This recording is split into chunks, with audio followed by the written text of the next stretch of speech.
Grand Slam 2019.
Welcome to day 2 of competition at this year's Düsseldorf Grand Slam. Düsseldorf is a regional economic powerhouse straddling the banks of the Rhine River. The famous Altstadt, Düsseldorf's lovely old town, is a must-see attraction. There's also high fashion shopping, museums, and the city's plentiful nightlife. But we're here for the latest leg of the IGF Judo World Tour, and we're going to begin this final block with the first of the bronze medal contests in the under 63 kilo category. This features Sanne Vermeer of the Netherlands. She'll be up against Dori Misako of Japan. It'll be Vermeer in the white judogi and Dori in blue. The referee in the middle for this one is Orlando Cruz of the Dominican Republic. And with commentary on this and all this afternoon's medal matches, it's a very warm welcome to former world champion Loretta Cusack-Tall. Good afternoon, Loretta. Good afternoon, Sheldon. And yes, we're going to be kicking off very shortly with the under 63s. And what a battle this has been throughout the days. Really exciting matches. And now we've come to the cream of the cream that's here to try and battle away for a medal and for the title of the Düsseldorf Grand Slam champion.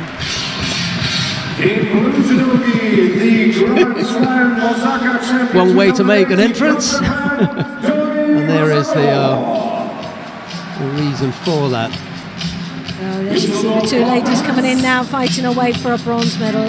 Vermeer, Tel Aviv this year started off really well the beginning of the year with a bronze medal in the Tel Aviv Grand Slam and junior world champion, and she's up against a very strong competitor who also, with Misako, took the gold medal. Doi with incredible niwaza. I forgot to tell you that 20 minutes ago she was sitting in that chair. Was she? Doi Misako, absolutely. Came and sat up here. We had a chat with her colleague. Absolutely animated and happy and bubbly. Pretty nice. Quite So, good, isn't it? there you go. Sanne Vermeer we didn't see. We went down in the warm-up area for a little bit, but not sure where she was. Just to have a chat with a few of the fighters beforehand. Matthias Kassa was up here, sat there as well. Yeah, I got an opportunity to speak with Sally. And, Yeah, Sally I saw. She really is feeling good, really good. I think a bit of sigh of relief to have obviously Benabou out of the way. That's sort of, that was a real bogey one for her. 2 losses, one after another, and then to come back and it is again a real feel-good situation. She's on form. She has been. There's never been a competition she's come in not feeling good, but today she just feels really special. Hopefully she'll follow through with a very good medal, the title, hopefully. Vermeer had to get past Nadia Simeoli of Italy in her repechage contest. That put her in this bronze medal contest. It was Doi who lost out to Daria Davidova of Russia in the semi-final. That's put her down in this position. So still a chance for one of these to take a medal. Doi has been really impressive throughout the day, looking very, very strong indeed, and which is no big surprise. The niwaza from the Japanese here today has been phenomenal. They really have been very strong in the ground. Transition work is perfect. And a lot of matches won in the Newaza form. Biggest scorers throughout the day is the Kuriashi Varai Harai, Koso Tagaris, the Ouchigaris. We've seen a couple of the Uchimatas coming in, but and what seems to be favoured within the past couple of days is the Jujikatami. A lot of the time we've been seeing that Sangaku for so many events, and now it just seems to be a bit of a trend, the Ashiharas that are coming in, and Ashihara, Uchimata and Jujikatami is a very, very popular technique throughout the past couple of days. Dan Velasco has got all those sorts of figures. Yes. You know, I'm sure he would agree with you, and I'm sure those statistics would be, that statement would be backed up by statistics. Single Judo picked up by a minute and a half left to go as though he tries the turnover here. She looked to wrap up the top half as tight as possible before she begins working on freeing the left leg. Well, what she's doing here is she's wrapping up the arm rather than the head at this moment. She's obviously blocked the head positioning, so she can't really do that. She's so far up the body that there is no positioning to do that. So the second option is that arm, where she's used her obi, a belt, to be able to tie that up and secure it. It was clinical, wasn't it? Stage by stage, you could see what was happening as she moved closer and closer to getting the Osaikomi on Kazuri Yoko Shiogatami. And there's a degree of compensation, if you like, because I think she fancied coming here and getting this Grand Slam title as well. But it's a bronze medal, and at least there'll be some relief there for her. That was definitely a good win for her. Sana Fermel, the Netherlands has to settle for a fifth place finish on this occasion. However, the points may prove interesting later on. You never know just how important fifth place finish points will be when it comes to qualification. Under 63 kilo category and blue Judo from Japan, Doi Masako. Oh, lovely little smile as well. I dare say that was up here. That was really, really nice. Ladies and gentlemen, this is the second Grand Slam battle for Doi Masako of Japan.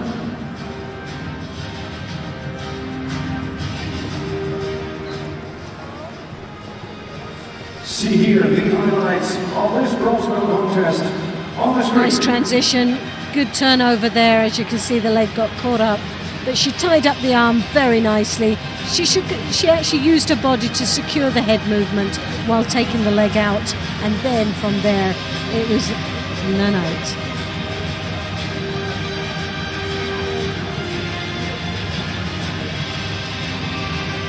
Stage by stage, perfect execution there.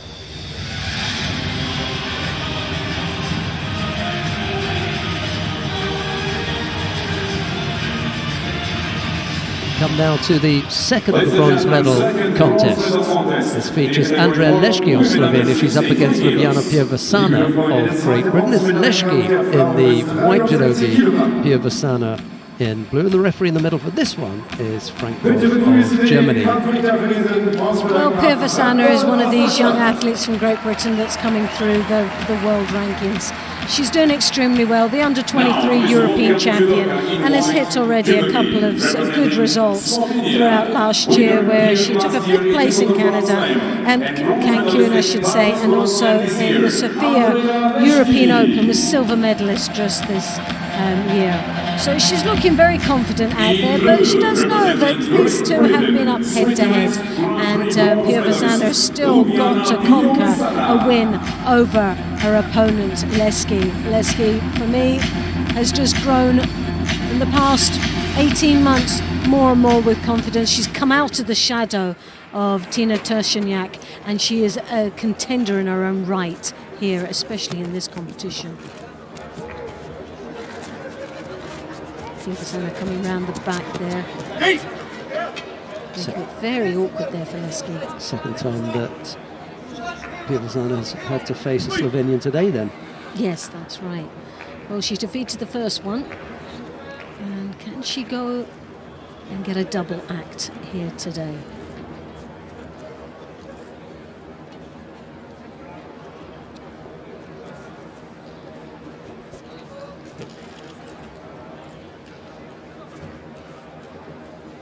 Well, sometimes when you look at some of the reactions that Pia Vazana makes, they still are very sort of youthful. Sort of when she goes into Niwaza, she cuddles up in a little ball and thinks that she's safe. Well, we know that isn't a safe position anymore to be in. She's got to be careful, especially if she's up against someone who's very competent in the Niwaza. And we've seen a lot of good Niwaza throughout the past couple of days so far. So it's something she's got to be very aware of in future. She takes that sleeve, she pulls it in. Again, drops directly to the ground to avoid any confrontation there. Leski with the first Shido on the board.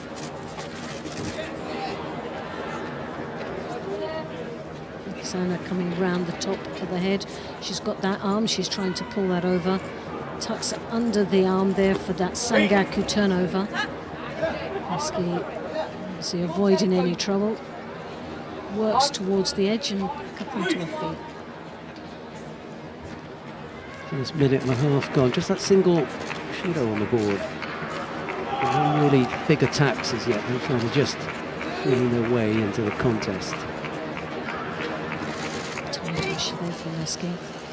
It's a nice decent combination there. She's got the Kosota. And when she works those two together, a little bit of a switch there of direction, shows to the rear and steps across for the Tai Toshi. And then a couple of movements there that put her in charge over Pia Vazana. And so this young lady from Great Britain needs to really start coming back now in her own right. To start accumulating the Shidos at such an early stage of the contest.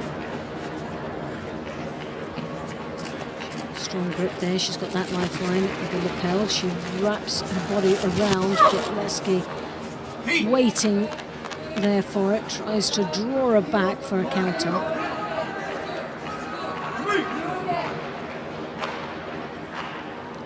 Howie there, the coach of the women's team. Olympic medalist.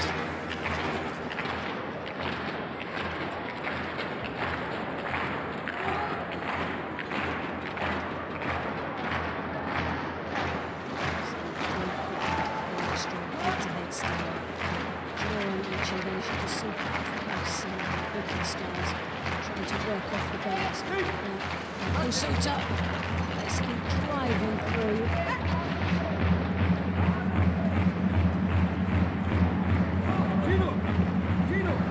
Both playing the edge there, picks up a Shido apiece, but Pia Vazana with one and Leski now with the second Shido. So really playing with fire right now. Leski is cannot afford to make any mistakes from now on with 1 minute and 3 seconds remaining. Strong attack there, continuation through. Scoring a Wazari under the last minute now. Yeah, she didn't stop with that, did she, Leski? Once she entered into the attack, kept driving, pushing, and over went Pia Vazana. 40 odd seconds left to go.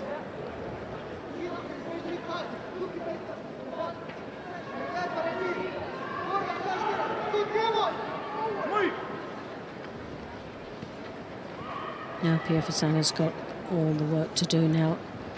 She battles away past the defences of Leski. He will really try to close up shop now. Cannot close up too much though with the two Shidos. She really has to stay fully engaged in this contest.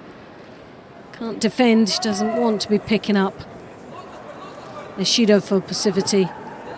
And this is where the danger is. She's dropped to the knees, leaving herself exposed for some work now in the Niwaza as the clock ticks away in the favour of Leski to secure the bronze medal here today. So Leski of Slovenia takes the bronze medal home. Pia Vazana, a well-deserved 5th place. A great performance for this young athlete that's got a lot of work to do at this level. Just had the beating of Pia Vazana today, did Leski. Could be a couple of things that happened during the day that slowed Ljubljana Pievasana down that little bit. Maybe she's still feeling the after effects of the There's a possibility. elbow, but anyway, well, it's a fifth place in a Grand Slam, and it's a good result for this young lady. It's still on a bit of a learning curve. She's working her way through and gaining more exposure on the world circuit and gaining a lot more experience. She's definitely someone that's going to be around. And a bronze medal for Andrea Leški of Slovenia. This is medal number 5 for Andrea Leški in a Grand Slam. Congratulations.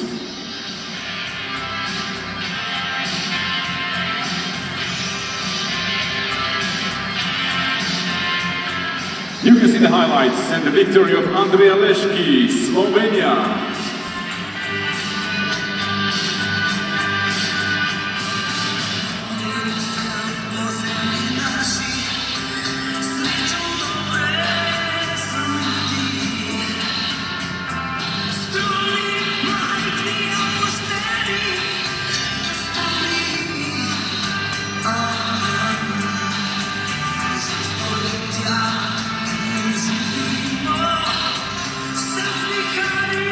We come now to the final of the under 63 kilo category. Toshiro Miku of Japan faces Daria Davidova of Russia. It'll be Toshiro in the white judogi, Davidova in blue, and the referee in the middle for this one is Roberto Chioglia of Italy.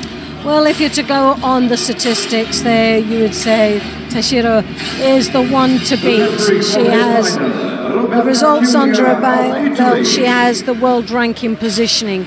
But this young lady from Russia has been very impressive throughout the day. Davidova, for me, has been exceptional and shows glimmer of real prospects throughout the year and will be one to be watching in the future.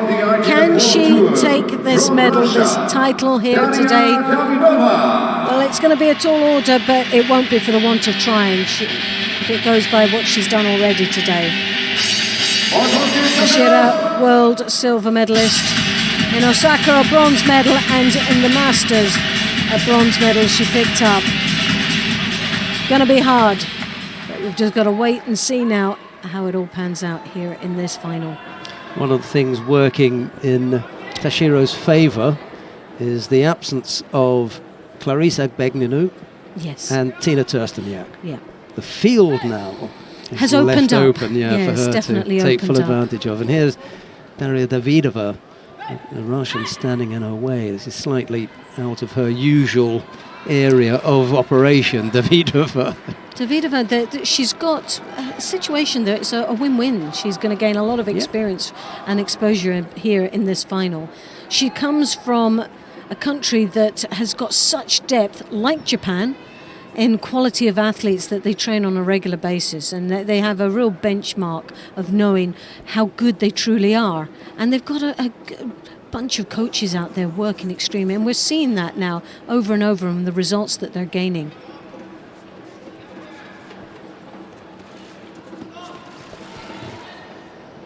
Toshiro has only ever won one Grand Slam gold. It was the Tokyo Grand Slam back in 2017. She's been a silver medalist on 3 occasions and a bronze medalist on 3 occasions. And so of the 7 times that she's been in and around the medal, she's got 1 gold. And I would hasten to add that the likelihood is on those 3 silvers and the 3 bronzes she's gone over to either Agbegninu or to Tursteniak, but that's not going to matter on this occasion because she buries Davidova there. Winner and gold medalist in women's under 63. When you get that chance, as Toshiro Miku has had today, you're not going to let that go missing. No. Well, yes, she's definitely had a great performance throughout the day and still looks very comfortable as she leaves the tatami. Dear Judo friends, this is the second gold medal. Given herself a little opportunity to have a wee smile to herself as well. Well, Egbegbinu, he's still nursing an injury from Paris. Terstaniak was disqualified with the Wakigatami earlier on. Davidova was left up there to try and stop her, but couldn't. Great display there of judo. Oh, Chigari. Textbook style there. She hooked in deep, left leg in, and she braced on that right side to make sure that it leveled itself out and squared her opponent directly onto their back. And that's the winning ingredient, is getting those hands just right. Have a tendency to sometimes use the ko-chigari and o-chigari and turn the hip and go in sideways, but no, square in through them rather than side them. We've got the first of the bronze medal contest in the under 73 kilo category coming up next. Lasha Shavdatuashvili of Georgia faces Saman Makhmadbekov of Tajikistan. It's Shavdatuashvili in the white judogi, Makhmadbekov in blue, and the referee in the middle for this one is Ramzadin Saidov of Uzbekistan. There you have Shavdatuashvili there coming onto our scenes. Olympic champion, very, very strong athlete. He's always a consistent athlete, always around the medals and placings of this world tour on many occasions. But this young man, very, very unknown. Fighting for the first time for bronze in a Grand Slam. First time you've heard it there, first time in a Grand Slam for a medal. And he's had a very impressive innings throughout the day. A little bit of an awkwardness.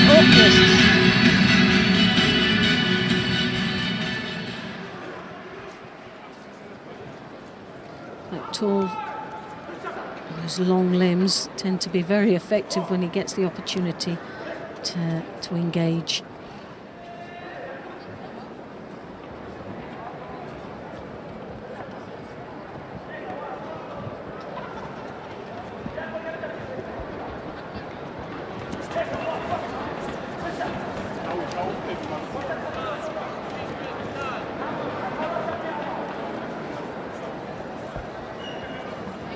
Both of them just sizing each other up. Bekov there, as usual, looking very awkward out there. Very challenging athlete for any opponent. All arms and legs. And that sort of flexy bendiness in him that's very loose and doesn't give too much away in his fight. He's not one of these predictable athletes that you can sense what they're going to do next. I think sometimes you get the feeling he doesn't even know what he's going to do next, which makes him dangerous. Very, very dangerous. And as the stadium announcer was hinting, he's new to this kind of level. Yes, well... So, rarefied air for Makhmadbekov, as opposed to Shavdatuashvili, who's a regular. Oh, we know exactly what he's capable of doing. We know his favourite techniques. We know the little traits that he has and the way he moves. But this young man, he's just such an unknown, and to a lot of athletes as well, that I think as he's gone through all the different rounds in this competition, he has upset so many people along the way.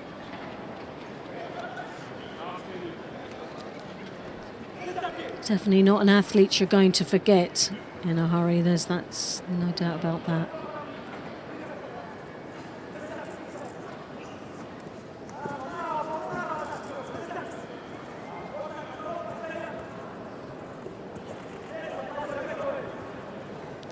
High collar grip, but walks onto that Sianagi, and there you have even a Ukemi at the end of it. So Shavdatuashvili takes the win in a very stylish way. Makhmadbekov there, quite angry with himself, but he walked on to that, and there's not a lot you can say about that. Well, he's young, he's inexperienced, It's quite nice that he really means he wanted that bronze medal, and he showed that, yeah, there was a certain amount of disappointment there. regardless, he was up against an Olympic champion. He wanted that medal.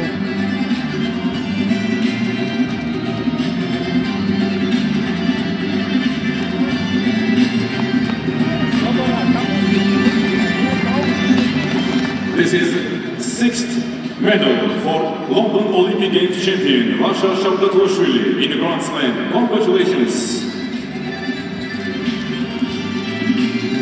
Yes, 6 medals to a first ever medal.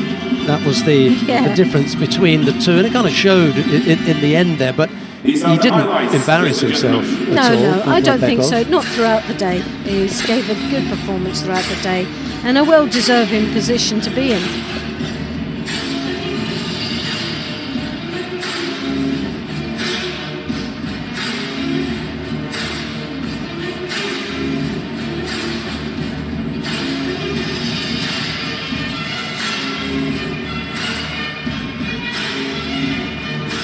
Well, we come now to the second of the bronze medal contests in the under 73 kilo category. Rustam Orozhov of Azerbaijan faces Musa Magushkov of Russia. Orozhov in the white judogi, Magushkov in blue, the referee in the middle. But this one is Artur Fandro of Belarus. Well, here we come. This is one I'm really looking forward to, because this is definitely a very challenging match indeed. Really interesting to watch how these two will compete against each other. The Azerbaijan, Orozhov, Olympic silver medalist, World Masters champion. The Grand Prix champion of Tehran 2018 from Russia, Musa Magushkov. And this phenomenal athlete. Up until he lost to get into the final, for me, he has had a really good performance, a great performance. I think he defeated Shavdashvili, was it? I've got my pool sheets there. In the earlier rounds, and yes, that's right, in the quarter-final stage, Magushkov defeating Shavdashvili, who's just picked up the bronze medal.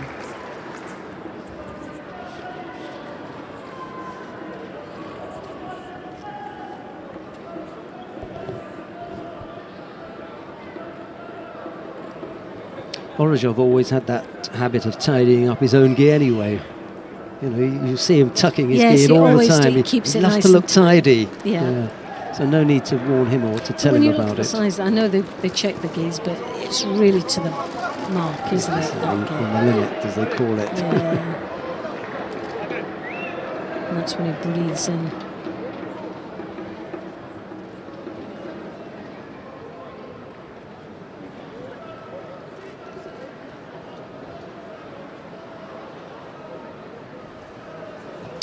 Yeah, they're having a look at this one to determine if there's going to be a score here. But I didn't see anything that I thought would be worth giving one out for, but they have. Magushkov is continuation on the board. Well, that gives him a good start, but still 3 minutes to go. The thing about that was Magushkov was still in Tachiwaza. He could still... But Orozhov came up. And he was in Tachiwaza. Yeah, he hadn't gone on the ground. Although his knees were on the ground, he hadn't entered into ground work as yet. So Magushkov could still come up with the score, which he did. And it wasn't a counter. So Magushkov could use the Sutemiwaza, he could use his own back to execute that technique. Yeah, that's why that was scored then.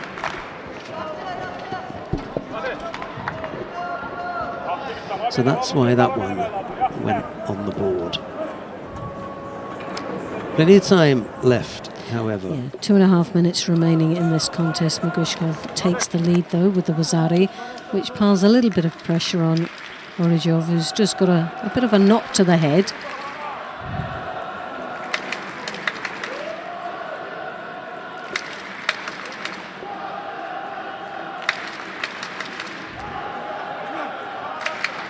Yeah, there's no penalty for stepping off the mat, as Orozhov prepared to step off the mat, having taken a blow accidentally from Magushkov, so they didn't penalise him for stepping off. That would have been a bit harsh. It would have wouldn't been really, wouldn't it? Salt in the wound, that would have been.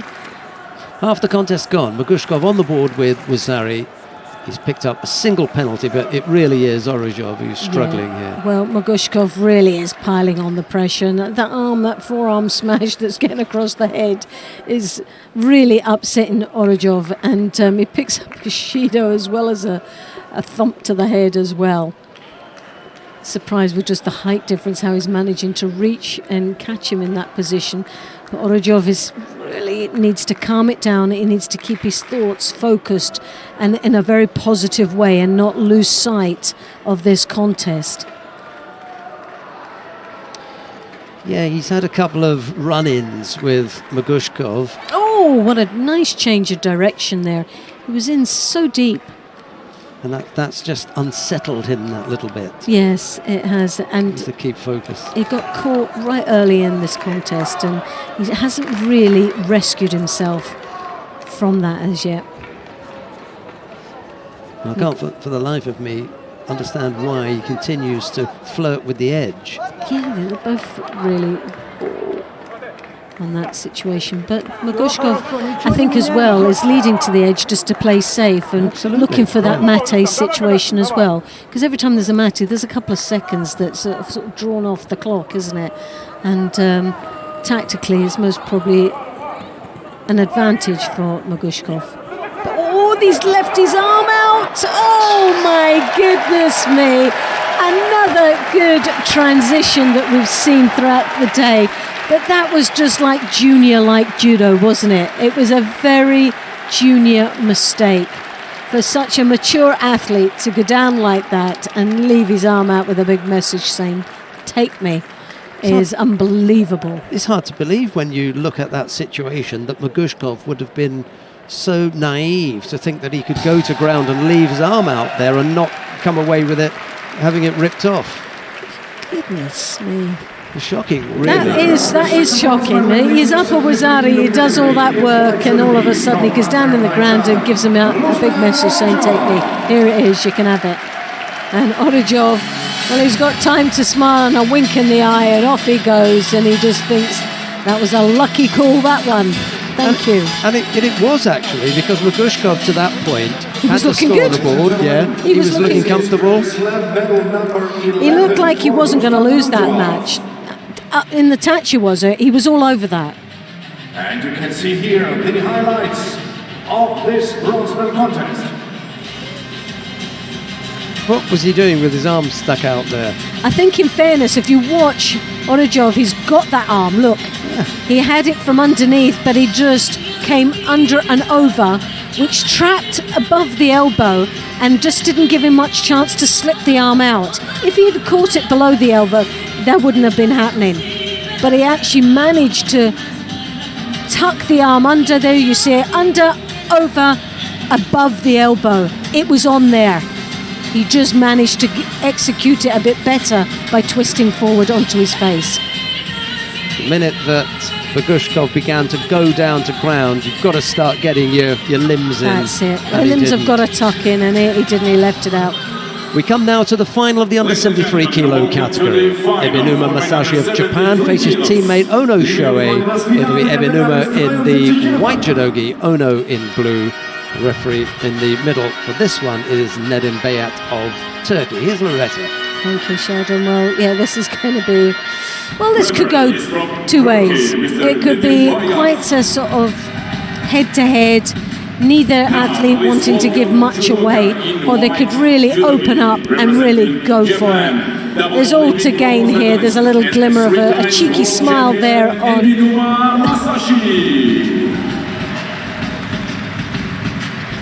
Ibinuma looking a happy little chappy, but I wish I could say for the same for Ono. He's looking like he's had a really tough round before this contest. Well,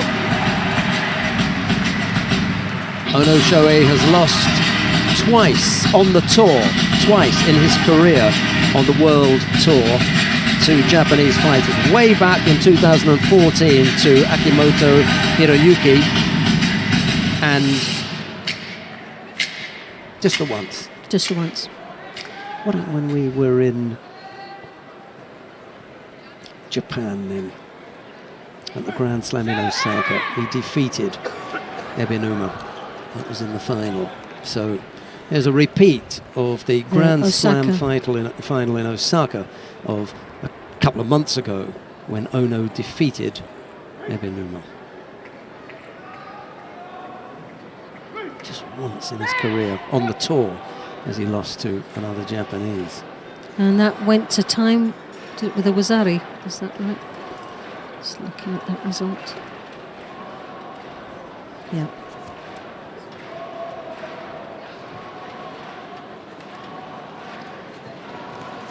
Nice grip there from Ono. Comes in for the first attack just on the edge of the contest area.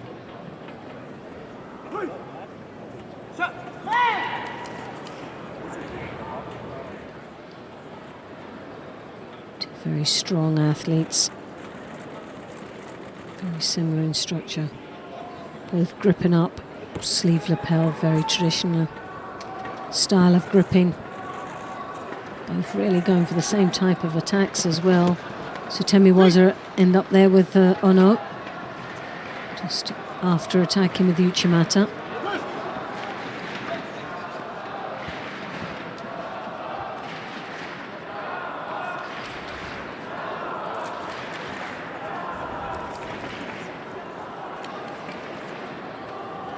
Both trying desperately to get their first grip.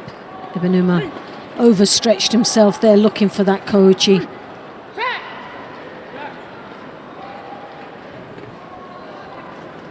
It's for Ono, that we've seen in the past. He's got that uchimata, but he's also got cracking ouchigari.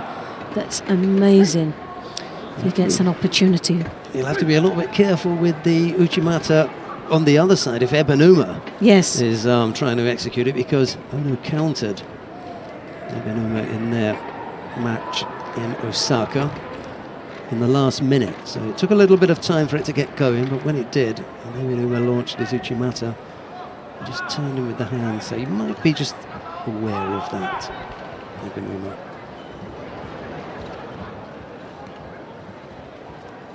No scorers yet. We've had half the contest already. Nice clean sheet as far as the penalties are concerned. What we're looking for is a score now. Oh, nicely executed there. Almost upper body control there. It was more of a Teiwaza at the end. There was really very little of the lower body being worked on there. The core strength as he twisted him over. Sharpest movement of the day from Ono. Definitely, He's been a little bit lethargic. Let's have a look at that there. That was pretty good. He really controlled that in the upper body there.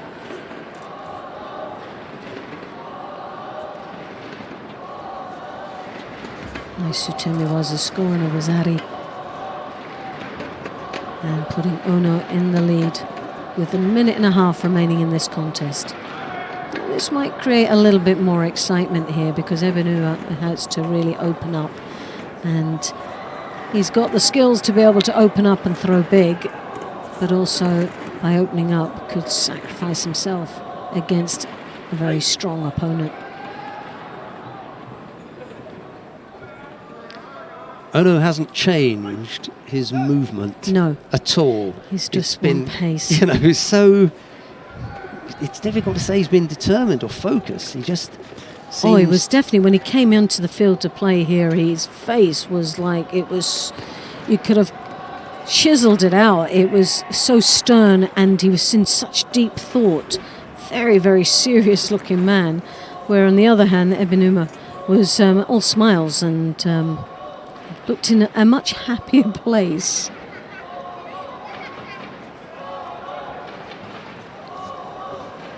I suppose for Ono, there is a lot of pressure on this one. He stepped off there for me. You just backpedaled on that. That should be a Shido. And there you have it for stepping out of the contest area. 25 seconds remaining. Well, I think he's just going to shut up now and really disengage in this contest. I don't think he's really going to open up any more unless it's handed on a plate to him. But there you go, he steps off again. 7 seconds, and When you know each other so well, really you can't blame them. And Ono takes the win.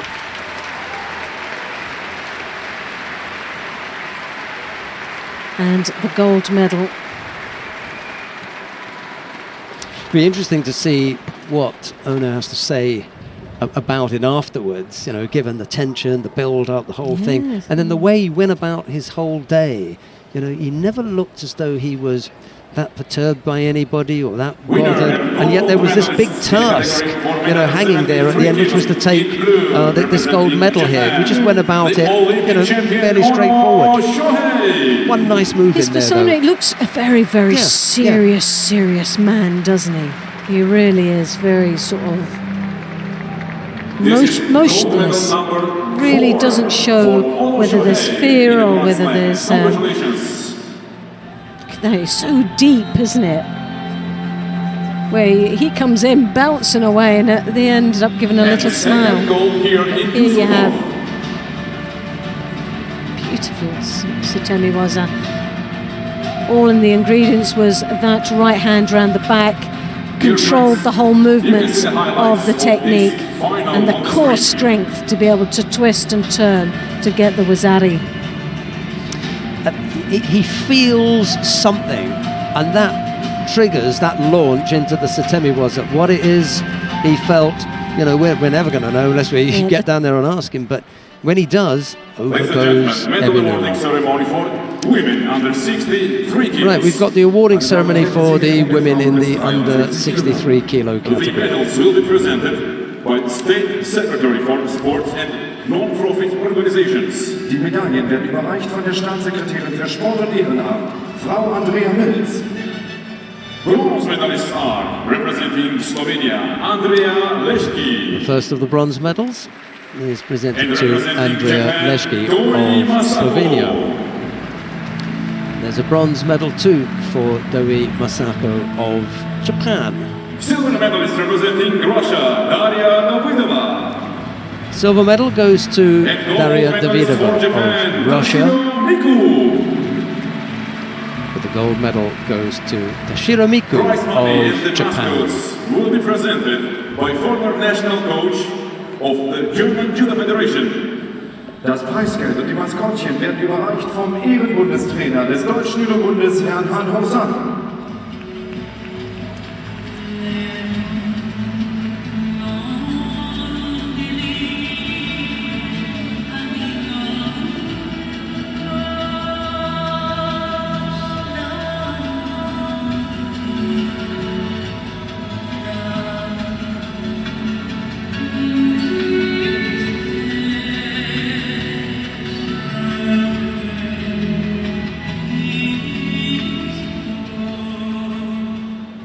Ladies and gentlemen, please all rise for the national anthem of Japan. Meine Damen und Herren, bitte erheben Now Sie sich the nun zu national Ihren anthem Plätzen an of den Japan. Japans.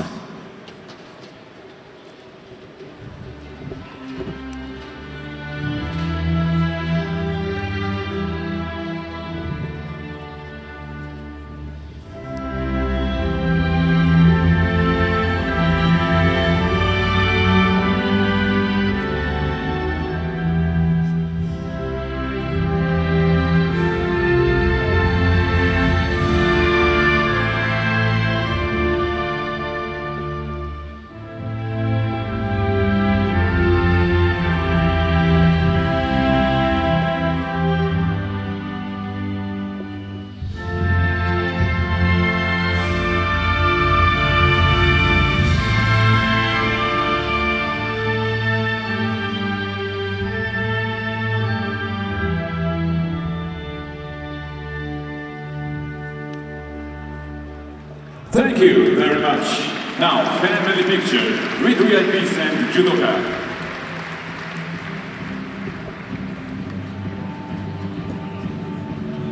There's the winning quartet, flanked by the VIPs, presented the medals. Your applause, ladies and The gentlemen. Czechs, it was Liebe Freunde, Leški Ihr and Applaus für Doi, die Medaillengewinnerinnen. the two bronze medalists. Davido took the silver, and it was Tashiro who took the gold. Look how animated Doi Masako is there, delighted with her her medal.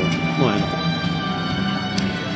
Right, we come now to the bronze medal contest in the under 70 kilo category. Maria Bernabeu of Spain faces Hilde Jager of the Netherlands. It's Bernabeu in the white judogi, Jager in blue. The referee in the middle for this one is Frank Deutsch of Germany. Right, again, this is going to be an interesting match, but Bernabeu, when you look at the results of this young lady, you could have put her down as a nickname as the fifth place lady. When you look at the results at the World Championships, world bronze medalist to start off, which is a phenomenal result for this Spaniard, but and seventh in the Masters. But from on there, Osaka, she took fifth place. Abu Dhabi last year, fifth place. The European Championships, fifth place. And the Olympic Games, fifth place. Will it be a fifth place or will it be a bronze medal here today? Well, we've just got to hang on and wait. She's up against this young lady from the Netherlands, European under-23 European champion back in 2017, with some really good results and progressing nicely through the world circuit and as an established senior athlete, where she picked up a seventh place in The Hague and a fifth in Tashkent last year. So this is someone that is young, up and coming, showing great prospects for the Dutch team. But Bernabeu, very, very strong, especially in the touch. She was a powerful, powerful gripper. And size-wise, looking very evenly matched. Long limbs, both of these athletes.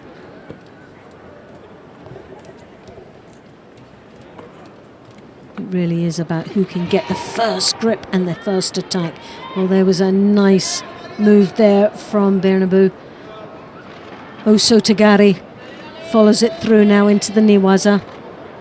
Looking for that arm lock, trying to pile pressure on it. Hasn't secured the lock as yet. Looking very awkward indeed. I think she was kind of lucky in a way that the jacket didn't give her a guide as to exactly where the arm was. It started very, very falling big apart, jacket, didn't it? yes. Yeah. And there was, I think there was more security on the jacket than there was actually on the gi. I don't think she could really work out where the elbow joint was. Yeah. Nice move there from the Dutch girl. Hooks in with the ouchigari.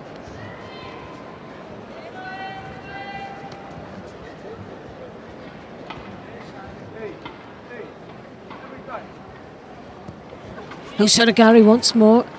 Well, she leans onto that arm, so it looks strong. She just doesn't get enough follow through on the Osota. But I think she's literally waiting to set her up, so she's feeding that leg to the Dutch girl to look in for the Osotogari so she can counter it. I think this is where she's wanting a reaction, but combination of techniques there. Nosotros combativo está muy bien, nosotros combativo va fenómeno.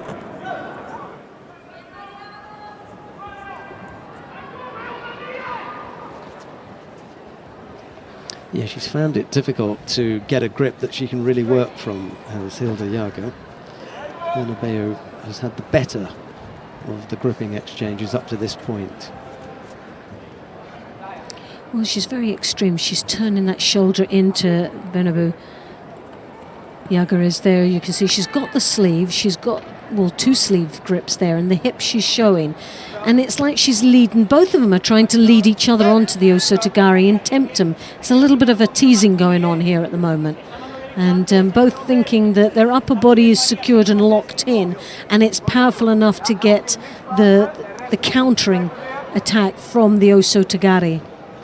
But all it's really looked at now at the moment is a bit of a stalemate, because they're both trying to set each other up here. And hence the reason both picking up a Shido apiece. Well, there was very little going on, so there wasn't much of a choice for the referee there. Two penalties, one apiece. Two now to Jager and one to Bernabeu. We've got a minute left to go. Bernabeu really gets the first grip. She's able to break off her opponent's grip, which means that she has better security in this exchange. Now she follows through into the niwas, and as you can see, she's levering on that arm. Over she goes, the Sangaku turnover, and switches it into the Asukumi. There you have it, nicely exchanged. Hips spin to the front, square to the ground, and she's also got that arm to secure the body positioning.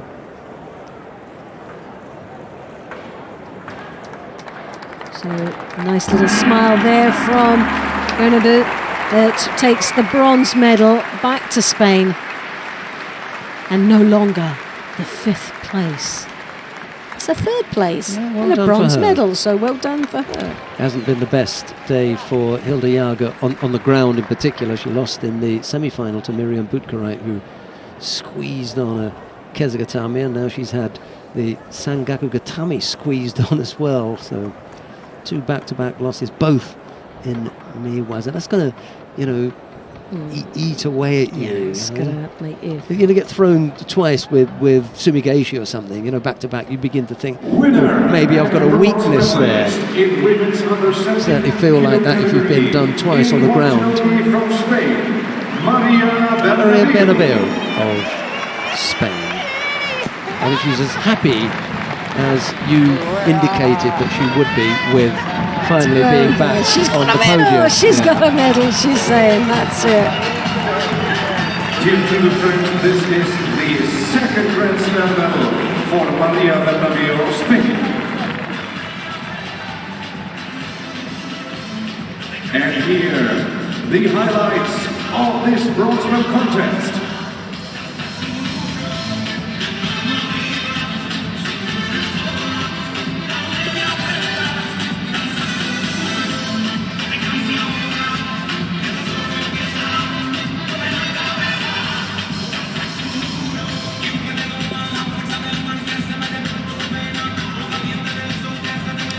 Yeah, she hadn't been on the podium since the World Championships back in 2017 when she picked up a bronze medal. So, a 7th, a 5th, a 5th, a 5th, a 5th, a 7th. It was, as you say, a long, old, hard slog back to the podium. Right, we come now to the second of the bronze medal contests in the under 70 kilo category. Kim Seong-yeon of the Republic of Korea faces Ellen Santana of Brazil. It's Kim in the white judogi, Santana in blue. The referee in the middle for this one is Ioana Babiuk of Romania. Well, this is going to be an interesting match. You have the Asian Games silver medalist Kim from Korea. Santana, the Pan American junior champion last year, very young athlete coming through the ranks, and has a very impressive outing here today. And in blue judogi, representing Brazil, 2 times Pan American junior champion, Ellen Santana. So she comes there on our screen, Santana, looking very confident as she approaches the tatami.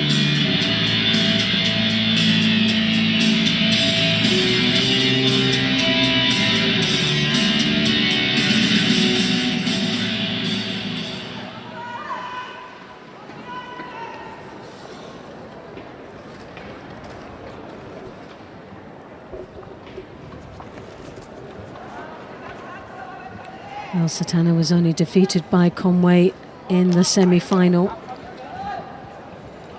and looked quite dangerous against Conway with those hips when she manages to get in.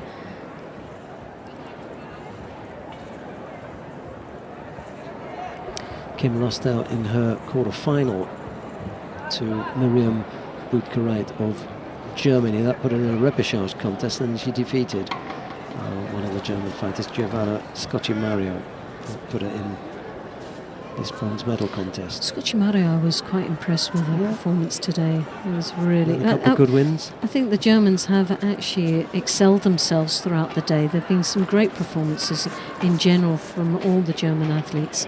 I think this percentage of hosting the event and this crowd supporting them all the way has given them that little bit of a rise.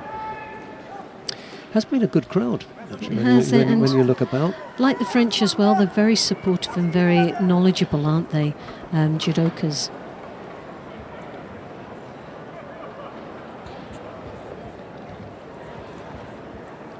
So 2 minutes and coming up to 45 seconds remaining. And a penalty each. That's where we stand at the moment. A bit of a slow start, and Santana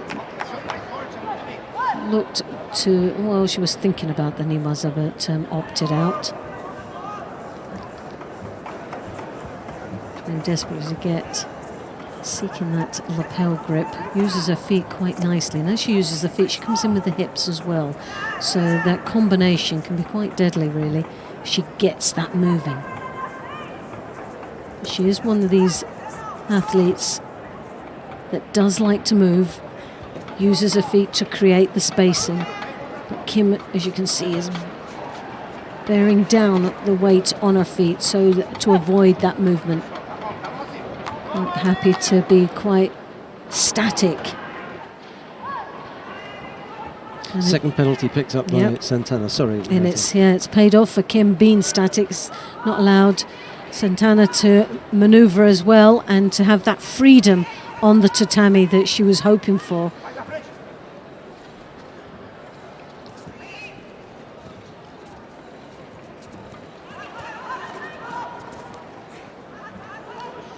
Sutemi was her attempt there, trying to draw her opponent down into the Niwaza. Referee calling Mati. Minute and a half remaining.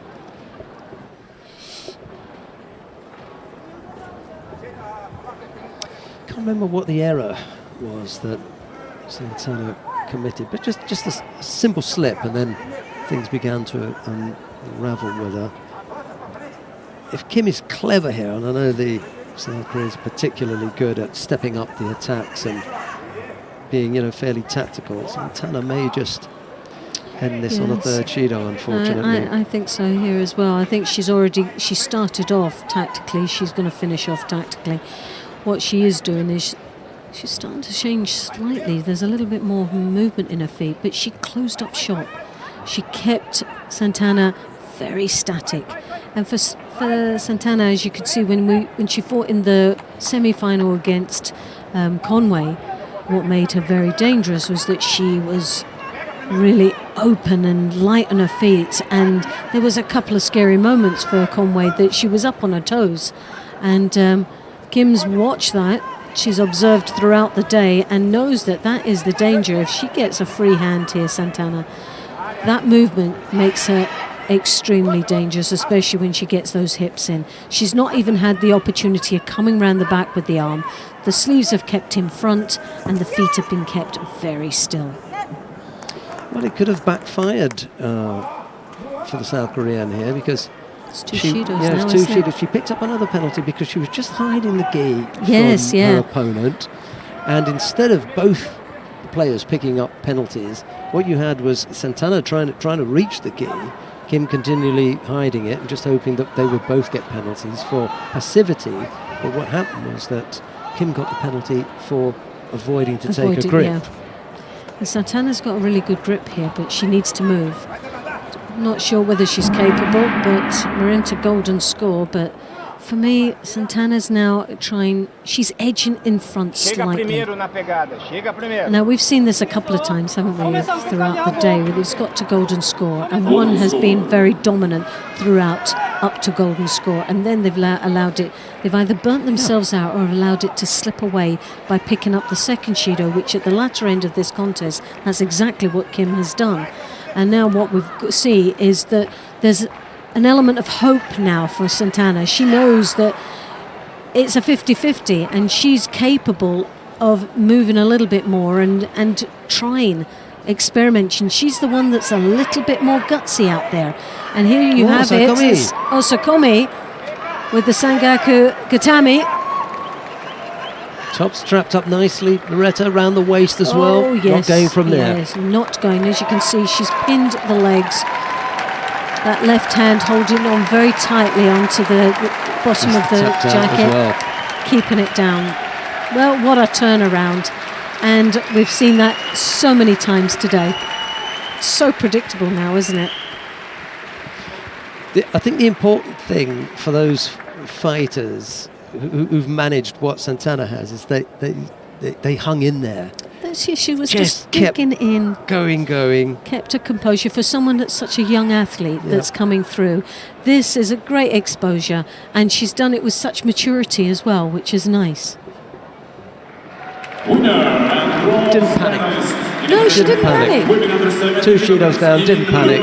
She just And kept Kim digging in. played the wrong game there. And Santana. Well, she tried to steal it instead of try and win it. Exactly. And that's where you can go all horribly wrong.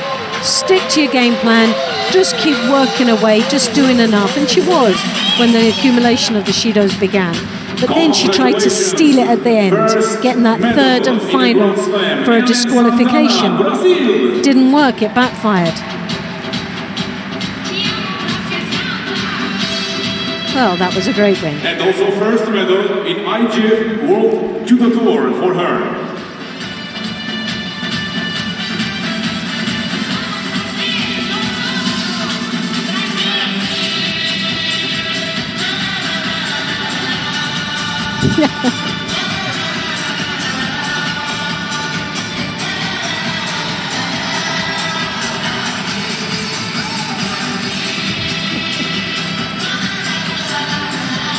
Brilliant. That was a nicely worked Sangaku Gatari, by the way. Good work from Ellen Santana. She takes her first medal at a Grand Slam. Right, we come now to the final of the under 70 kilo category. Sally Conway of Great Britain faces Miriam Budkareit of Germany. It'll be Conway in the white judogi, Budkareit in blue, and the referee in the middle for this one is Yevgeny Raklin of Russia. There's the referee. Right, well, yes, coming to this final for Sally Conway, it's been well overdue for her since the Olympic Games. She won well in the Paris Grand Slam last year, and she's just been steadily progressing and working her way towards the Olympic qualification this year. Very, very serious young lady coming through, very focused indeed, but she does know, and she has that in the back of her mind, that Budkareit has beaten her as well. So that will play a little bit of a mind game with her, and it was last year in the Grand Slam in Abu Dhabi in the semi-final. So it wasn't that far away since that happened, and that will stay niggling away like Benabou did for the last 2 times that she lost to her. But she's on a good day today, but she's up against this young lady with this home crowd battling away for her as well. I'm interested to see a couple of things here. Can Sally work in Neerwaza if she gets the opportunity? Yes, Or could Miriam do something with that Maki Komi? And it's Sally Conway who tries a Maki Komi first of all, but she's happy on the ground here. This is a good Sally position to work loves from. this position. Well, She didn't wanted get a that. chance. Didn't get a chance. Blocked. Yeah, she didn't get that chance she wanted. Miriam Budkareit has given everybody trouble today with a very awkward looking Maki Komi. It's not your classic style Maki Komi. And I'm just wondering how... Yes, lovely as she was there. Stumbles opponent, turns her over. Now Sally is going to start trying to work her a little bit of magic down there. She digs in, and she's very, very strong. But as you can see, Budkareit really strong in her defences, tucking everything in nice and tight. She's already had that experience of Sally in the Neerwaza, but can she hang on there? This is a second time. Oh, gone again, yeah. Well, she made that look very, very easy indeed. And a big smile, the biggest smile in the world of judo from Sally Conway. And a happy young lady she is. That was the plan. You know, To get her in the Neerwaza. well, we spoke about it. It's Sharp. no secrets. 4, 5, 6 different people were around there saying, you might think about going to the ground. And Sally was looking and saying, you think I haven't thought about that? Yeah. Well, the thing is for Sally, she is one of the more mature athletes within this weight category now. Does she want to be running around after a youngster trying to keep up with that pace? Or does she want to go with her strengths? And that's his get down. It's an easier way to win than trying to chase a Tachiwaza technique. Yeah, it was well done, and it wasn't as though it wasn't something that was on the plan. I'm sure Miriam Bukarite had her plan, and it centred around, you know, the Maki Komi and getting involved in it. She's no slouch on the ground either. No. Unfortunately for her, it didn't go quite as planned, and it was Sally Conway who ended up taking the gold medal. Good turn. Well, she had a silver in the European Championships last year, and she also, but the last time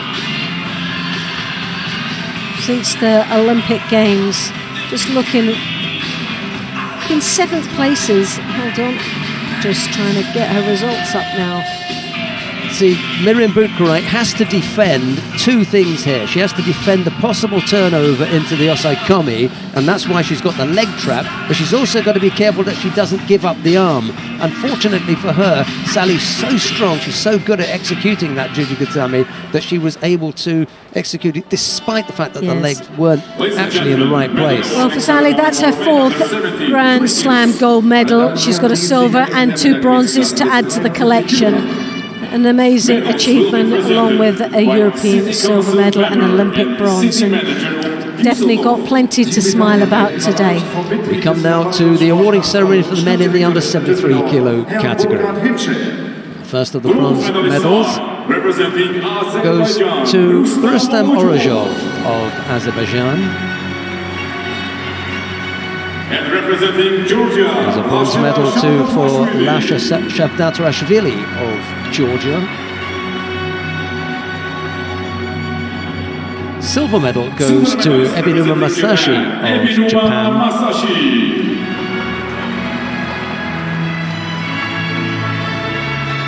The gold medal goes to Ono Shoei of Japan.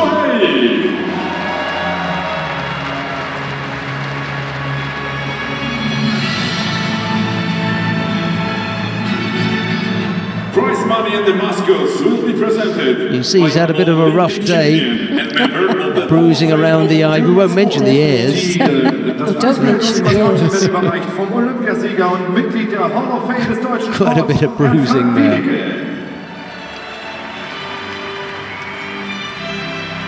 Really nicely worked Yoko Sotemi, was it there?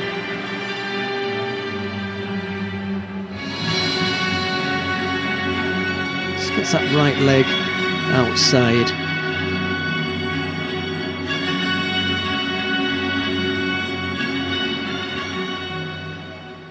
Ladies and gentlemen, please all rise for the national anthem of Japan. Now the national anthem of Japan.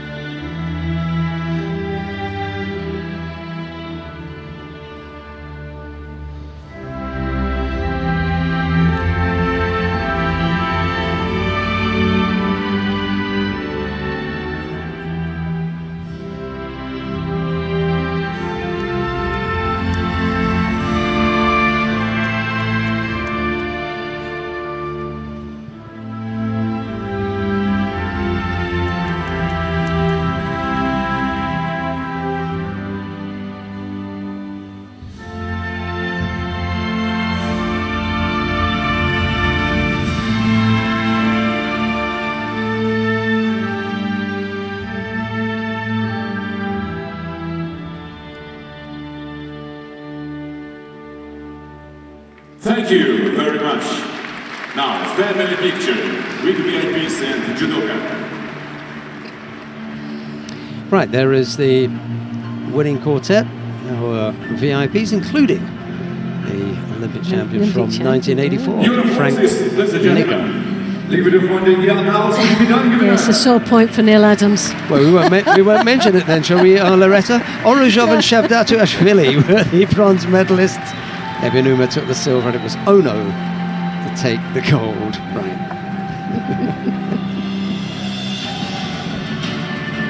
Even Ebinuma's got partial smile there. A partial smile, that's nice. It's like, gosh. Right, we come to the first of the bronze medal contest in the under 81 kilos.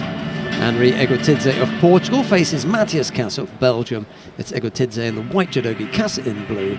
And again, there's someone who was in your chair not that long ago. Really? Yeah. Keeping it warm for me. The referee in the middle for this one is Turbat Elsetseg of Mongolia. Well, it's going to be an interesting match. These boys have battled it out several times, and there's been wins on both sides, but it is really always down to on the day on how they've performed. Egotidze, for me, has had a great performance, but so is a consistent athlete, Kasse from Belgium, that has been always around the medals and real contender for the past year. Egotidze silver in the Junior European Championships back in 2016.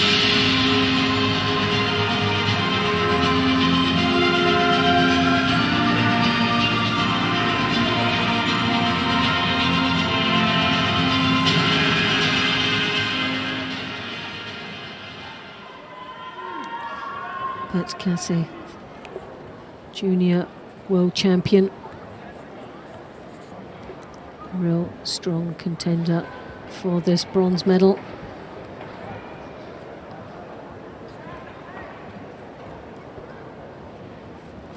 Just feel that this is an athlete that just seems to be getting better and better each time we see him, and he's always around the medals, if not on the podium itself. And he's got such physical maturity about him as well on the judo mat. Can really match it up with the most experienced athletes in this weight division.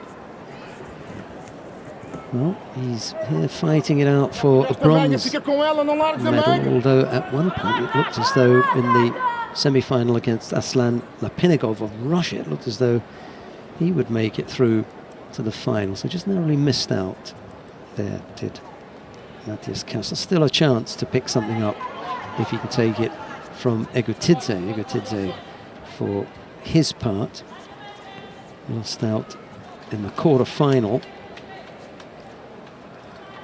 He lost his quarter-final contest to Fujiwara Sotaro of Japan. That put him down in the repechage where he defeated Ungvari Attila of Hungary. That's how he got to this point.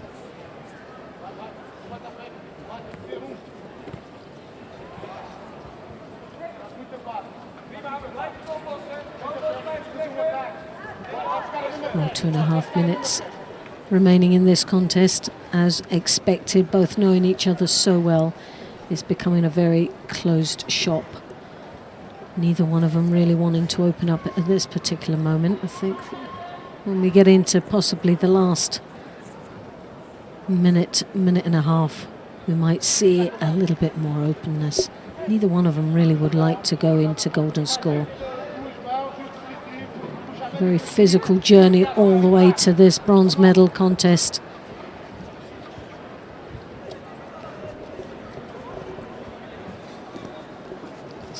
Seeing attempt there. Osotogari leaves himself open again with that second one, leaving his arm out. Yeah, it started in the tachiwaza and he transitioned into the niwaza in there. So could say, got to be very, very careful. It was Musa Magushkov who a few fights ago left his arm dangling out there, and as you go to the ground you just begin to feel, hey, hang on a minute, let me get my arms a bit closer here. Chin in and arms in, that's what you do. It's your basic, and it's such a sort of junior thought, doesn't it, process. He's looking up and going, oh. Kasse just trying to pip him to the post each time. Not in the most stylish way, but it's effective at the moment. There's no shidos on the board for him. I could see really battling away, trying to get past the awkwardness of his opponent. Comes in deep over in the back patch there, as you can see. I think he's had the better of the grips and the better of the positions. He just hasn't been able to get past Egotidze. He's a tricky fighter, isn't he?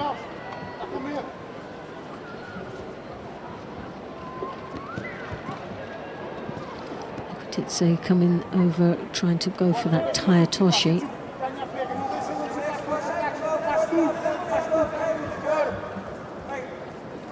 mão lá em cima, não deixa eu fazer esse ataque. Tem que tirar para o chão, pá.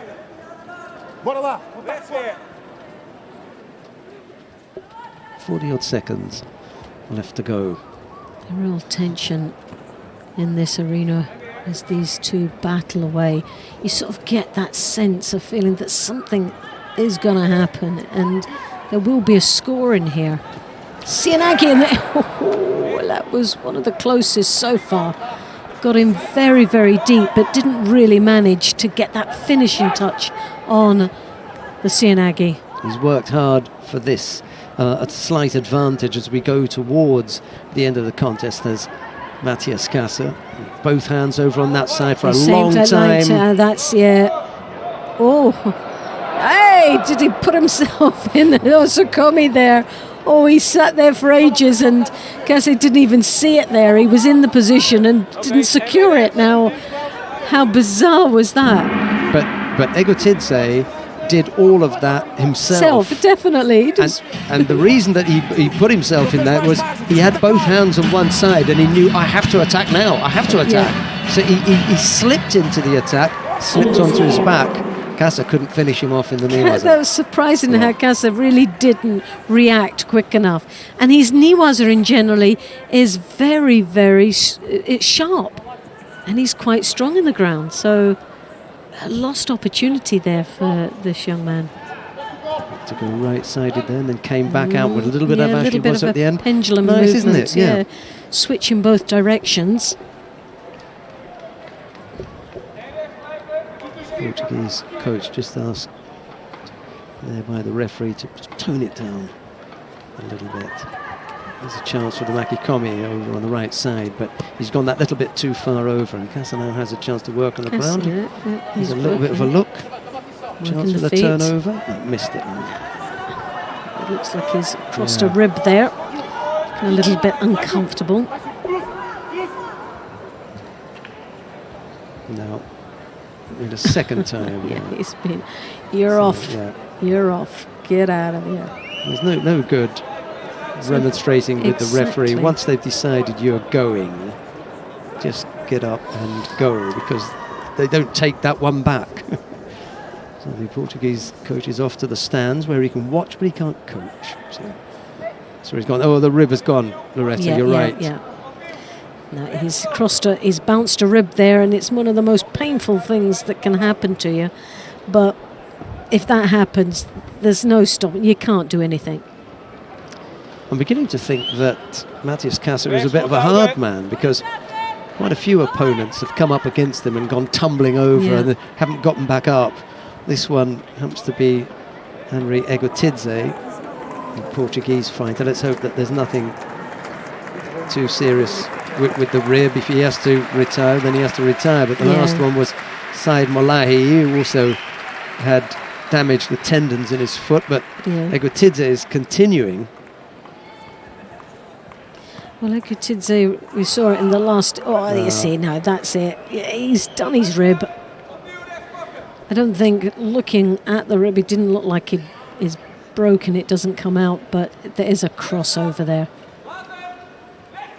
And it's a difficult situation for Matthias to be in, because he can't not attack, and every time he attacks, then Egotidze is going to crumble because he can't fight it off. He hasn't got he's just no longer fit enough to continue, and he has to retire. Yeah, I think she can allow them to help him up. He just can't. He has to. The thing is, he can't sit forward, and that's the problem. He'll have to roll to the side and come up onto his knees. So it's always best in his own time. Yeah, Matthias Kassa of Belgium it is who takes that bronze medal. Well, he worked up a sweat anyway, and he did go into the golden score period as well. Not his fault that there is a rib injury. He just has to walk away from that one, and hopefully so too can Henry Egotidze. He can walk away from it. And he is now. He's walking away under his own steam, but very, very sore, I'm afraid. Well, it is a very sore injury. It's not pleasant, but it's very difficult. When that type of injury happens, it's difficult to continue, because you need you need to be able to rotate and turn and bend and use your core within judo. And if the ribs have bounced or even broken, you can't do nothing. Painful. You can't do nothing.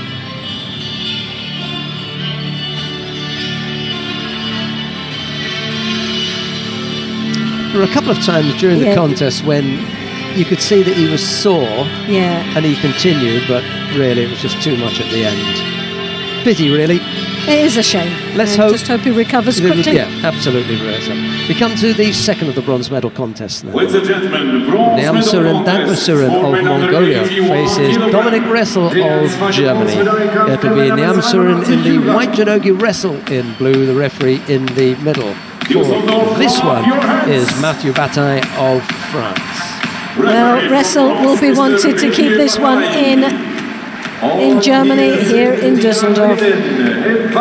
Statistics says he's capable, he's the man that can do it. Lower down on the world ranking, and obviously has the advantage of being able to defeat his opponent several occasions. Wow. Der Vize-Europameister und Sieger des Paris Grand Slam aus Deutschland, Dominic Wrestle. With a Grand Slam gold medal from Paris a couple of weeks ago, he's on a roll, this man from Germany. Dominic Wrestle has upset the odds on many of occasions. He's lost to him once, Wrestle. Yes, once. Hasn't he? Yeah, and then the rest of the time... He's beaten twice, was it 3 times? 3 times, Three times before. 3-1 in favour of Wrestle as far as the head-to-head. And the last time they were together was Grand Slam in Paris. He knocked him out in round 1. Round 1.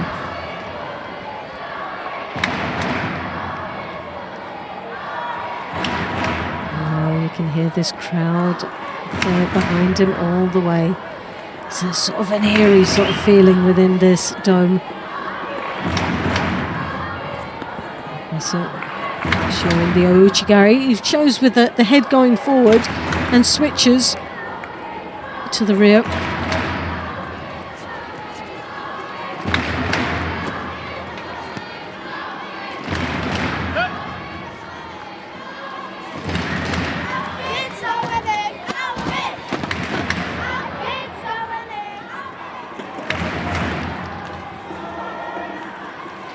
Both still sizing each other up. We're coming into the first minute gone in this bronze medal contest. Nyamsuren coming in for what looked to be the Sianagi.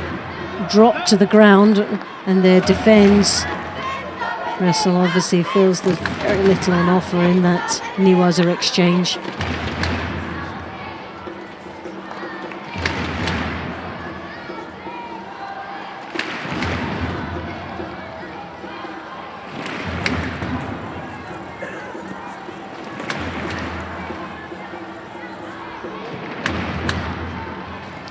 Two and a half minutes remaining.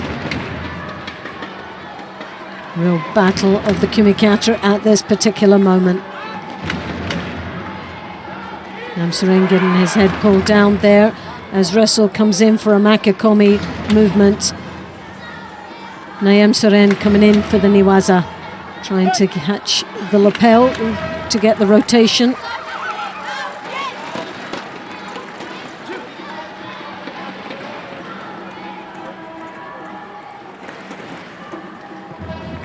Half the contest gone, or almost half the contest gone. No score yet. Both fighters have been nice and positive, so yes, no penalties on the board. Fewer golden scores and fewer penalties, I think, today from yesterday.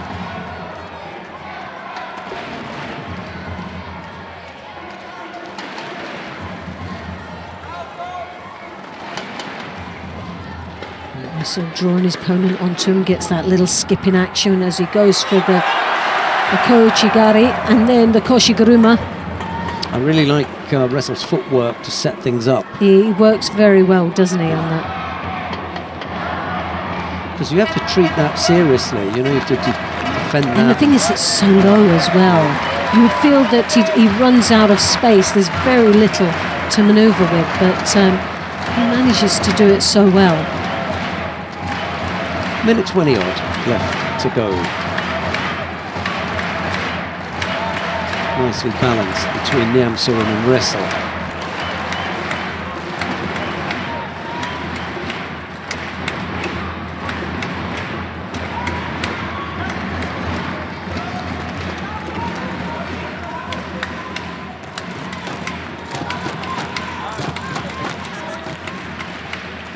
Niamsuren picks up a single Shido with a minute left to go.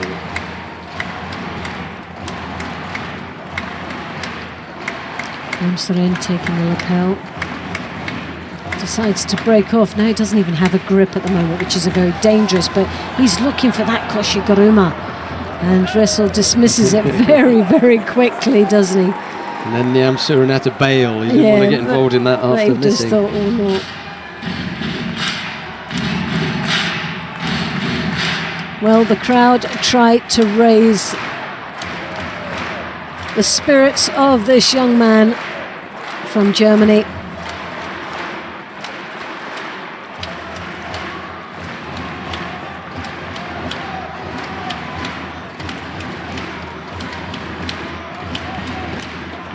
Throws the arm over the back. He's got the sleeve grip, gets the circling action for the Ouchigari. He's bailed here, I'm afraid. And he bailed, dropped down, so that's another Shido. So 2 Shidos. It was the action just before that where he had his head bent he got over. The high collar grip, draw the head down, got circling action, did the Ouchigari, and that's when Niamsuren just thought, I'm off I'm off, I've got to get out of here. This is setting up to be, and it becoming dangerous. So 2 penalties picked up by Niamsuren in normal time. We go into the golden score period.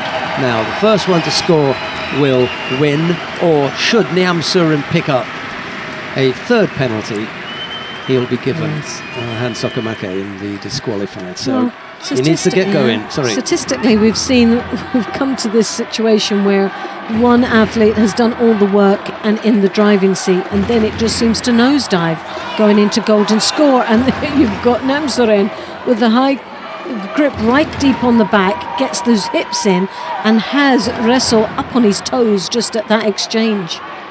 Yeah, I think that's the case, or that has been the case when you've got the fighter who makes that mistake, looks at the scoreboard and tries to get his opponent the third Shido. I don't see Ressel making that kind of basic error. He's too clever for that. He's got a good plan. Whether Niamsuren picks up penalties or not, Ressel's looking to score. He wants to throw. So, and I don't think he's going to change that. He knows what he's want, and that's all he's interested in getting, the grip he wants. And there's a forward attack smacking him to the ground, then trying to punish him in the transition, working him down there. Now, it wasn't going to work. There wasn't going to be anything coming from that. He just wanted to punish him. And he did. He did a good job at doing that. And as long as he continues to look positive and do what he's doing, doesn't change his plan, Niamsuren will pick up a third penalty because he's having difficulty dealing with Ressel. So Ressel doesn't need to change his plan. Just keep going. Ressel again with the lifeline, that left hand on the lapel. He's got the sleeve. He pulls back. He steps through first. He gets that sense of feeling that Niamsuren is coming in. The Sinagi, well, that was deep. That was deep. And Richard Troutman nearly had a heart attack. He came off his seat. He nearly fell off it completely. Well, it did have us all raising a little bit of an eyebrow on that one, because that was a good strong attack. A very strong attack.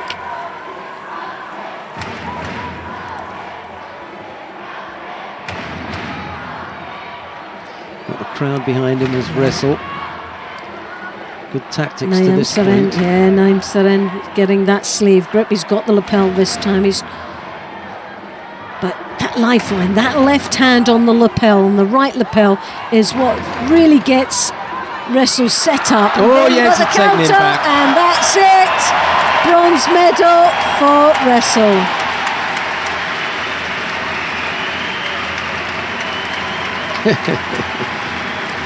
He's doing a mo.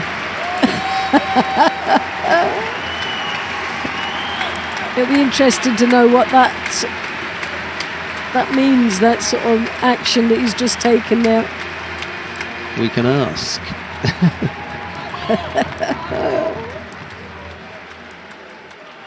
Well, it was an exciting match. Sieger und Bronzemedaillengewinner bis 81 Kilogramm. All the way through, right to the end, and definitely turned out to be an absolute crowd pleaser here in Germany as Dominik Ressel takes the bronze medal here in the Düsseldorf Grand Slam. I think the reason that the crowd stayed involved was there were various stages of the contest at which you could say, okay, where are we going with this?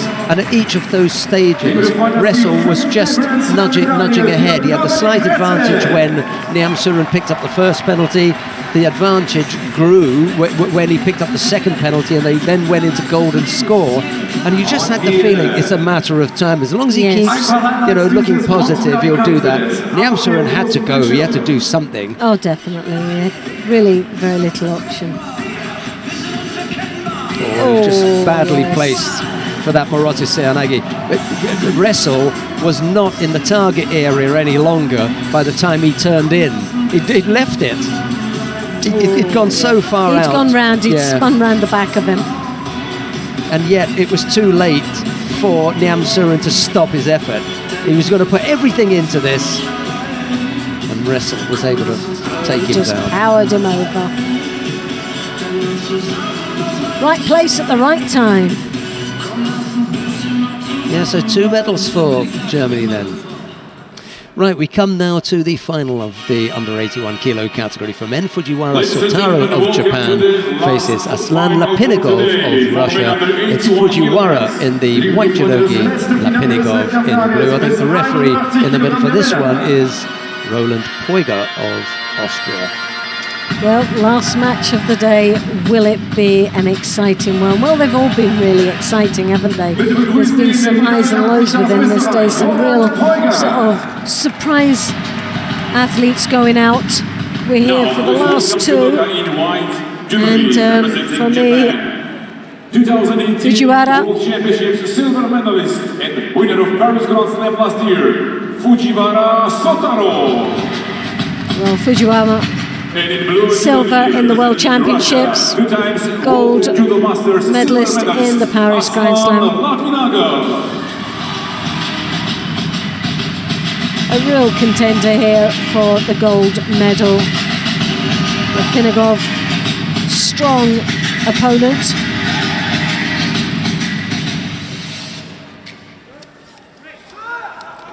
And number 2 in the seeding coming into this competition. 58 started off. So he's where he should be. If he's Yes, the number 2 that's seed in right. the final. Who was the number 1 then? The number 1 was 81 Ressel, who got a bronze Didn't medal. quite get there on the podium, Yes. however, so he's not going to feel too badly about it. Especially when you think about him having... When you look at the... Yeah. Didn't do too bad in my No, predictions. absolutely. Didn't do too bad today.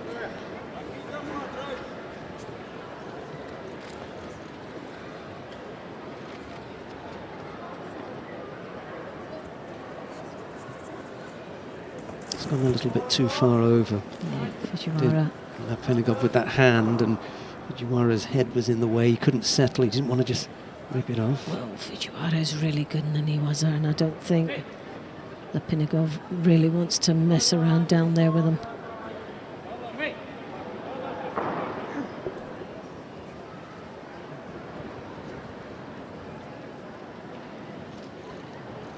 He's just taking his time. Looks as cool as a cucumber out there, doesn't he? Japanese. Yeah, Really but the gap in between the sassy. fights is just that little bit too big for it to really count. The length of time. He's had time to recover here, Fujiwara. Had a really bruising battle with Dominik Ressel. Oh yeah, that was a humdinger, as they would call it. But he's had time to recover. Mind you, Lapinigov had a tough one against Matthias Kasser, so they both had tough semi-finals. When it came to that last quarter, it was really, really difficult for all the fighters. There wasn't an easy match amongst them. And when you actually looked at the beginning of the day, and you could have I highlighted six athletes, and two of them were juniors, real juniors coming through, and did all very well. But I could have gone through and picked out another sort of 5 from that group, and thought they've got as much a chance as the ones that I highlighted.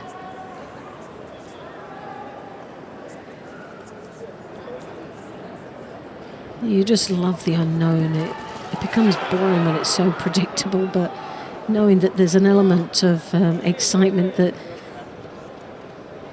there's one or two that could really just upset everything. Russell being one of them in Paris, came out winning that. That was a real nice bit of excitement and a big surprise.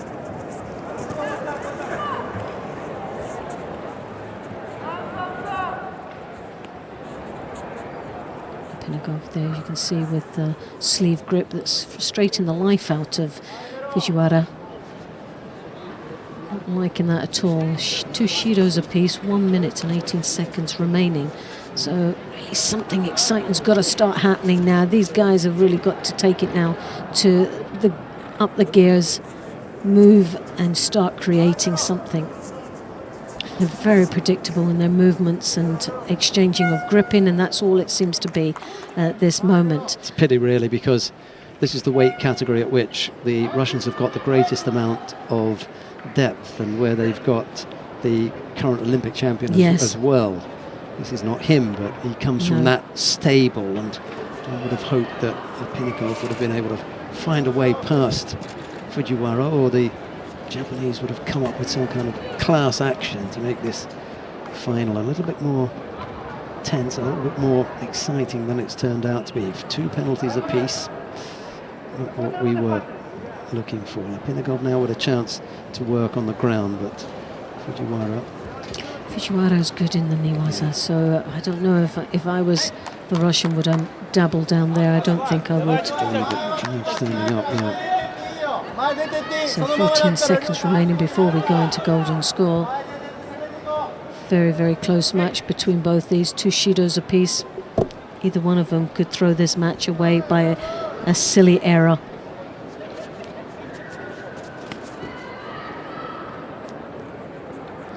What's that term that our co-commentator David McFall uses? A slow burner.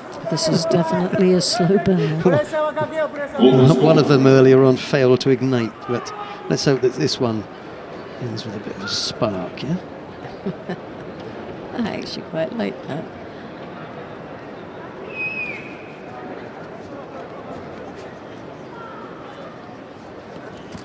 Oh, well, the Koichigari was there. He just got it in and no more.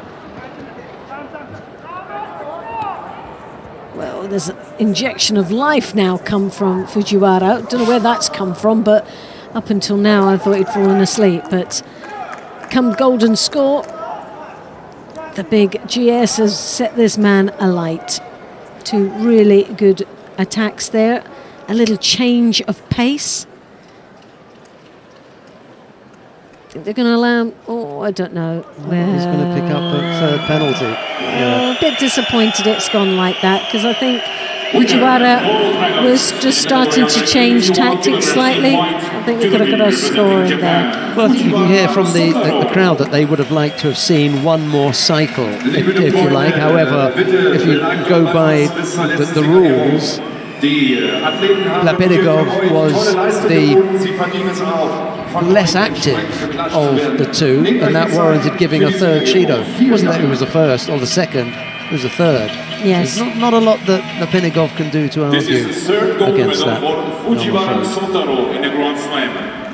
Oh well, they don't always end up as things to put in your history book, but Well, that one Fujiwara isn't going to worry about it. He's got a gold medal. He's going to be perfectly happy.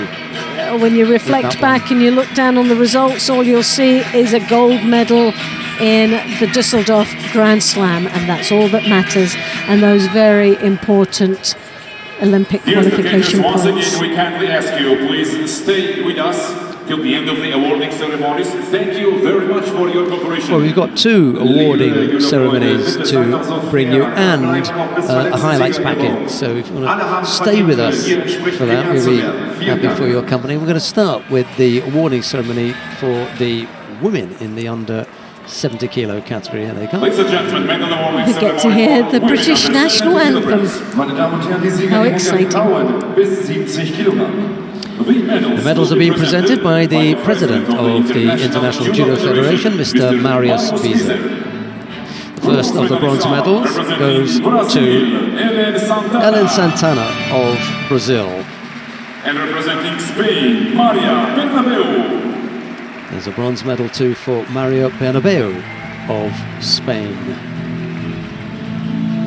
Silver medalist representing Germany. Silver medal goes to Miriam Butkereit of Germany. Seems reasonably happy with her lot way And out. gold medalist representing Great Britain. The gold medal goes to Sally Conway of Great Britain.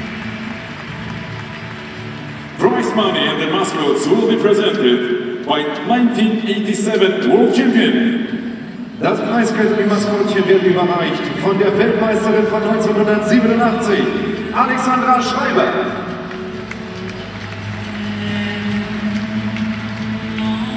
1987, the gold medalist. That was in Essen, in Germany.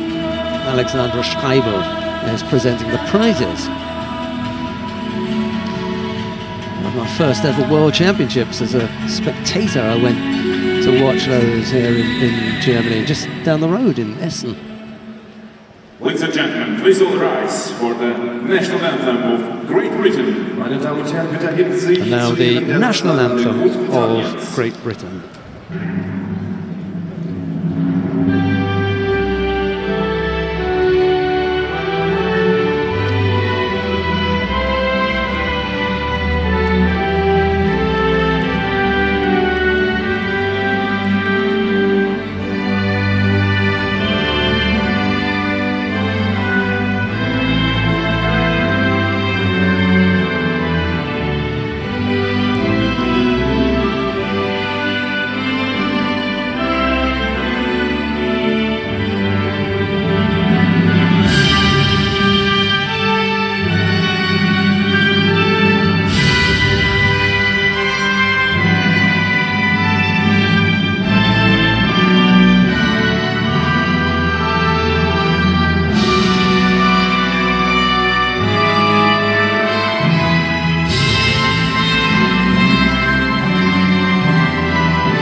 Now we kindly ask you for the family picture with VIPs and Judoka.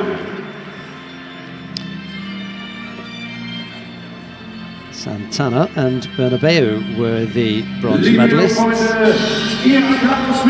Butkereit took the silver, and it was a happy and smiling Sally Conway who took the gold medal.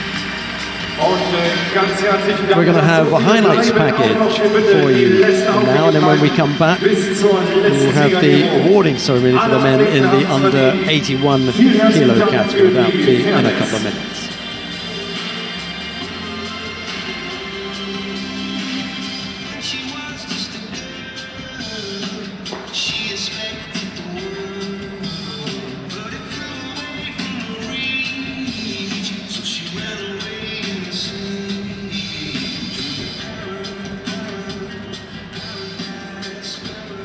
Dear spectators, soon we start the last awarding ceremony for men under 81 kilograms. Thank you very much that you are still with us. Sie haben es sicher vernommen. Ein Dank, dass Sie alle noch so zahlreich bleiben für die gleichfolgende letzte Siegerehrung der Männer bis 81 Kilogramm. Also, you can see the highlights of today's final block on the big screens. Und wir können derzeit ein paar Highlights dieses Finalblocks auf dem Videoscreen sehen.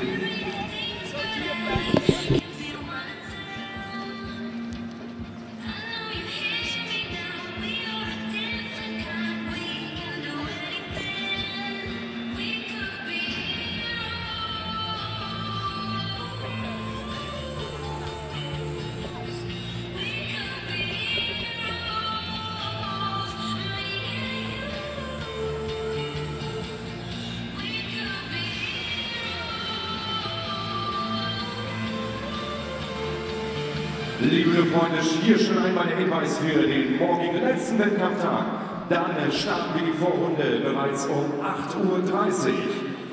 Morgen also Vorrundenstart um 8:30 Uhr.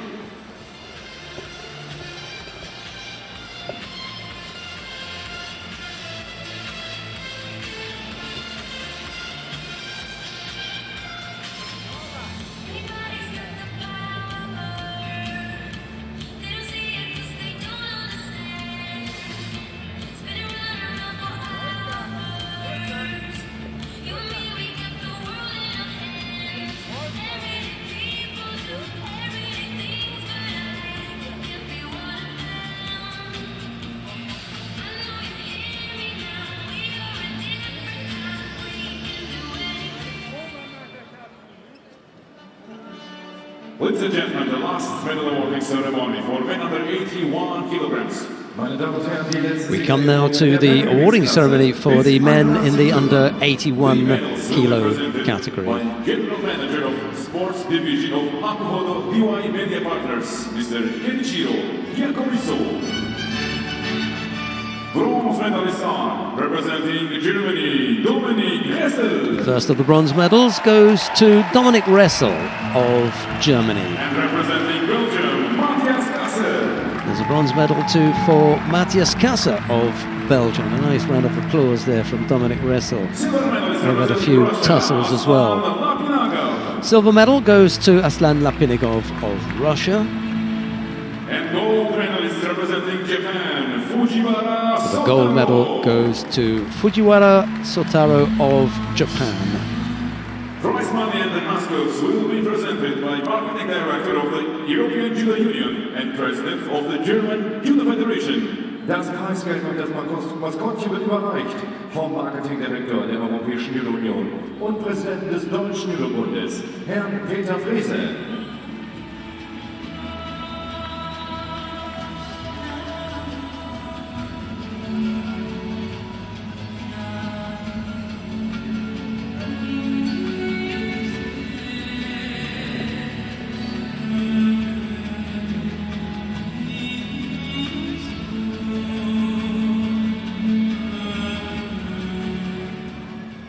Ladies and gentlemen, please rise for the national anthem of Japan. And now the national anthem of Japan.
Thank you very much. Time enough before we go for the souvenir photograph with the VIPs and the winning quartet. There they are.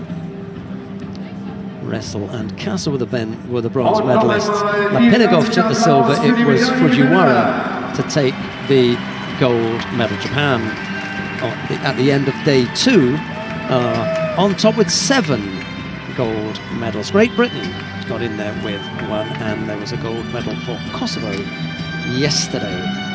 There'll be more medals on offer on day 3 of competition from the Düsseldorf Grand Slam, but from Loretta Cusat-Doyle and myself, it's bye-bye. Bye-bye.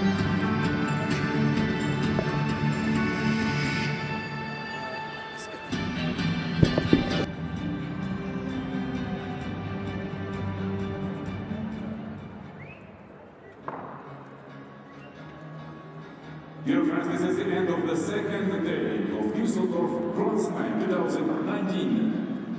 Once again, congratulations.